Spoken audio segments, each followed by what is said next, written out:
Dakar. A city that pulses with life. A place where stories are etched into every grain of sand and whispered on the ocean breeze.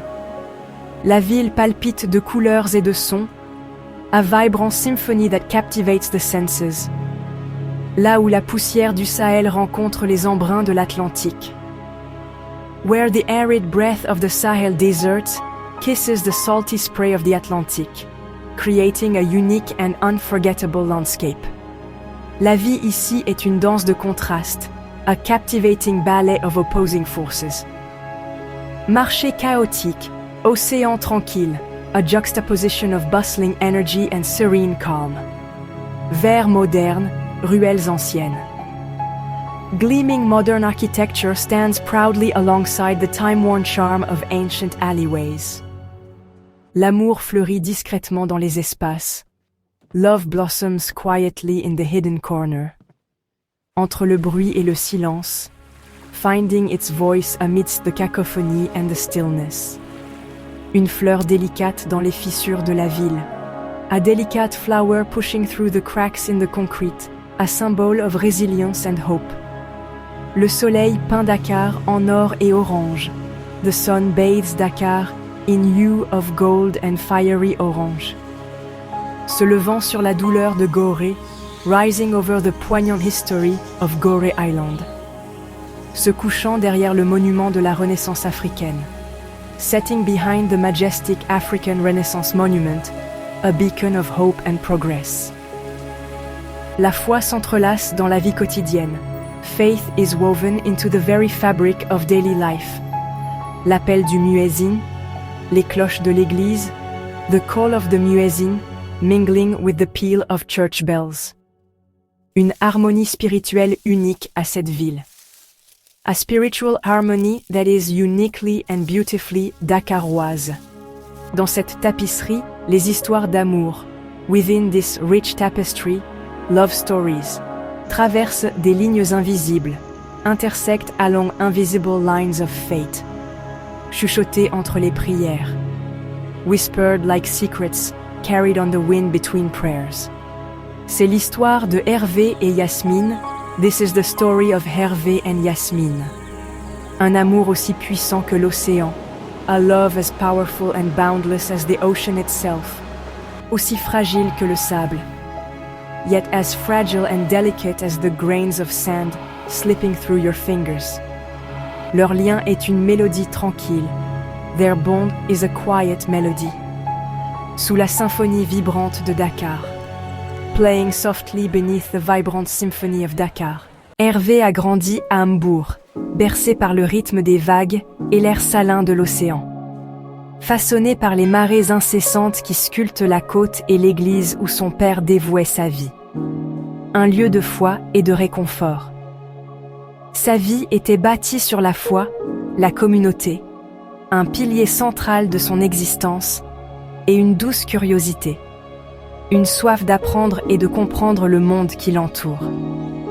Yasmine a été élevée à Pikine, au cœur de l'effervescence de la banlieue dakaroise.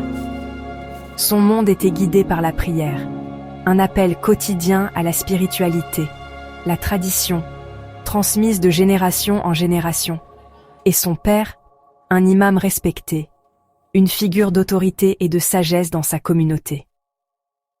Tous deux devaient-ils se marier au sein de leur foi, un chemin tracé par les aînés, leur avenir tracé par la famille et la tradition, un héritage sacré à préserver. Aimer en dehors de ces lignes était impensable, une transgression aux yeux de tous. Une trahison de la famille, de la foi et de la communauté, un acte lourd de conséquences. Leur monde était défini par le devoir et les attentes, des responsabilités envers leurs proches et leur héritage. Des murs construits pour protéger les valeurs et les croyances, mais aussi pour confiner les esprits et les cœurs. Pourtant, le destin avait d'autres plans, des surprises en réserve pour ces deux jeunes gens. Leurs chemins, bien que différents, étaient sur le point de se croiser, scellant une rencontre inattendue. Ils se sont rencontrés par hasard à la bibliothèque de l'université Cheikh Anta Diop, tous deux tendant la main vers la poésie de Senghor. Leurs mains se sont touchées, une étincelle, brève mais électrique. Dans ce regard, ils n'ont pas vu de différence, mais un esprit apparenté. Hervé lui a offert le livre, Yasmine a accepté, leur connexion immédiate et profonde. La bibliothèque s'est estompée. Seul leur moment partagé est resté. Ce contact a écrit la première ligne de leur poème secret. En partant, Dakar semblait chargé de nouvelles possibilités. Leur amour a grandi dans des coins cachés. Plage à l'aube, café tranquille, marchés animés. Ils se touchaient rarement. Leur intimité était dans la conversation, la poésie et la foi partagée. Ils parlèrent de Senghor, de Dieu, trouvant l'unité dans la différence. Chaque rencontre était un trésor volé, précieux et éphémère. En secret, ils étaient simplement Hervé et Yasmine, complets, non accablés par les préjugés du monde. Leur amour était une rébellion tranquille, un témoignage de connexion au-delà des frontières.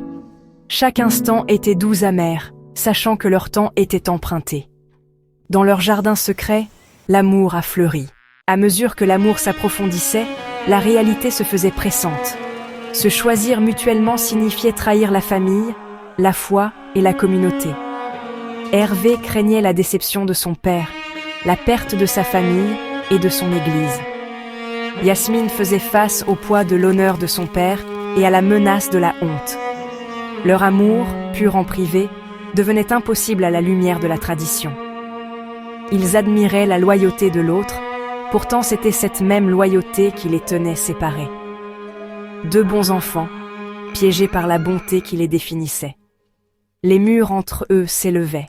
Leur dernière rencontre eut lieu au coucher du soleil sur la corniche, un moment suspendu entre le jour et la nuit. Alors que les appels à la prière montaient vers le ciel, portés par le vent, et les cloches de l'église se mêlèrent dans l'air, créant une symphonie spirituelle unique à Dakar. L'harmonie de ces sons reflétait leur amour, une coexistence pacifique, beau, éphémère, mais malheureusement destinée à se séparer, emportée par les courants de la vie. Yasmine, les yeux rougis et le cœur lourd de chagrin, en larmes, dit qu'elle ne pouvait pas continuer, que le chemin qu'ils avaient emprunté ensemble devait prendre fin.